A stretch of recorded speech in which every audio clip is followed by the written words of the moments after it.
Hi, is this Jeff? Yes. Hey, this is Tim. How's it going? It's going good, Tim. How are you doing, man? We'll start with the tough questions first, if you don't mind. Actually, Okay. the first question I had was what did you guys do in the studio this time around to keep things interesting and new from the last time you guys were in the studio? Oh boy. Well, it always seems to be different for us as a band when we're recording.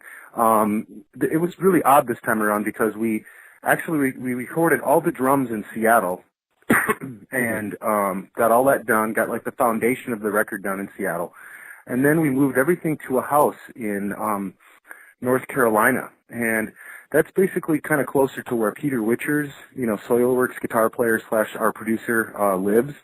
So Worrell and Jim and I moved everything over there with the Pro Tools studio into this house on Lake Norman.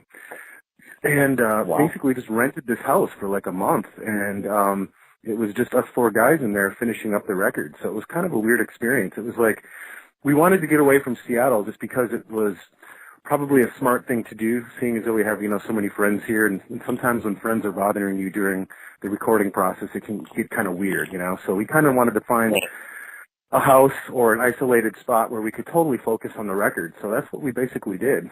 It just turns out that it was too isolated. And we didn't have a car for like the first 2 weeks, so we were basically stuck out in this, in the middle of nowhere, and it was kind of weird. But, yeah, it was cool. It really, it enabled us to focus on the record and really, get done what we had to get done in a certain amount of time. So it was pretty cool.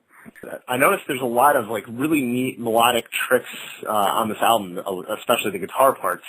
Sure. Specifically, I'm mentioning the chorus from the Termination Proclamation and the ambient guitar parts that are over the beginning and through a lot of "And the Maiden Spoke." Right. Yeah. Yeah. What kind of equipment did you use to get those sounds, and how often do you experiment with different effects when you're doing the writing process? Yeah, I experimented quite a bit actually. I just used like a really simple pod unit by Line 6, and I never really have any preconceived ideas of what I'm going to do when I'm writing for Nevermore. I just kind of like write it and let it flow. But I did know that for And the Maiden Spoke, I wanted to get a really, really ambient, very eerie kind of overtone going over the chords that were going on there. So really, I just kind of fumbled through a bunch of different presets in this effects unit that I had, and just found this one unit, or this one sound, I should say, called Seismic Yellow. And I remember the name of it because that's the sound that I actually used to put on there.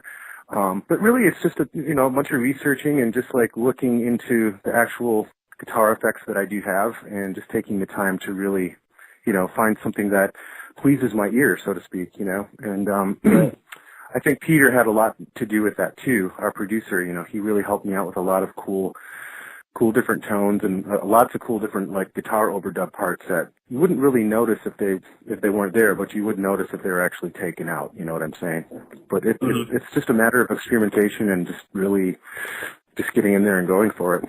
So it was a lot of fun. Okay.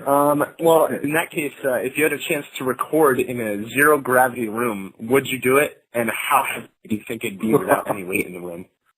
Oh, my God. Dude, that's an odd question. Would I do it? Sure. Why not? I've never done anything like that before. And what was the second part of the question? How heavy do you think it would be, considering there's no weight in the room? Oh, my God. I don't know, man. Has anybody even ever attempted to try to do something like that? I mean, that sounds like I don't know. I think you should be the first. Yeah. I think so too, man. And I'm going to write this down right now and do it. Awesome. That sounds kind of cool, actually. Yeah, and it would obviously have to be filmed and documented too. You know what I'm saying? Yeah, you can add it as a special feature. You have a DVD coming out this winter or something, instructional DVDs. No, actually, it's already out, man. It's what the hell by a company. It's by a company called the Rockhouse Method, and basically you can go to their website and pre-order it. I think it's actually already out though, but like places like Guitar Center carry it. It's a ton of lessons that I did with this company. It's like 40 different lessons, all packed onto 2 DVDs, and it's called. extreme lead guitar, dissonant scales, and arpeggios. And basically, whoever's out there that's a Loomis guitar freak or whatever can really spend a lot of time with this DVD and kind of get into the vibe that I'm trying to show. I'm basically getting into my head, showing all the kids and the fans the way I play guitar and the way I see it. So it's pretty cool, yeah.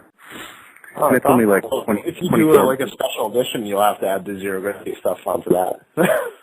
Yeah, no, yeah, they're like the special bonus features on the DVD. I am going to actually do another DVD for those guys, so maybe that would be something to keep in mind, you know. So maybe I'll do that for the next one.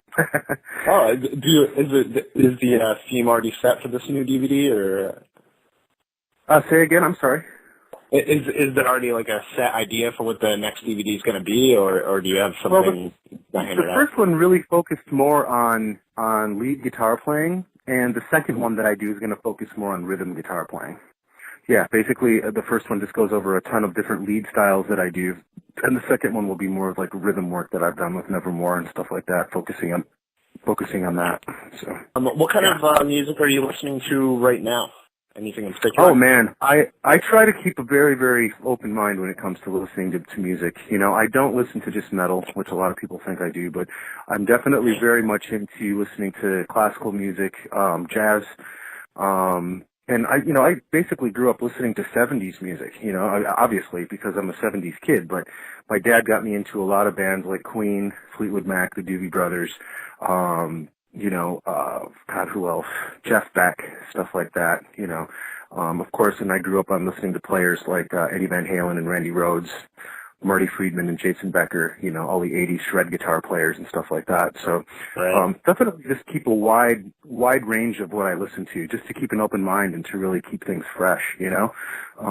But as far as heavy bands go, I really like listening to, you know, bands like Machine Head and Meshuggah, and there's a new band that's out right now called Periphery. It's a new up-and-coming band that I'm really liking at the moment. So.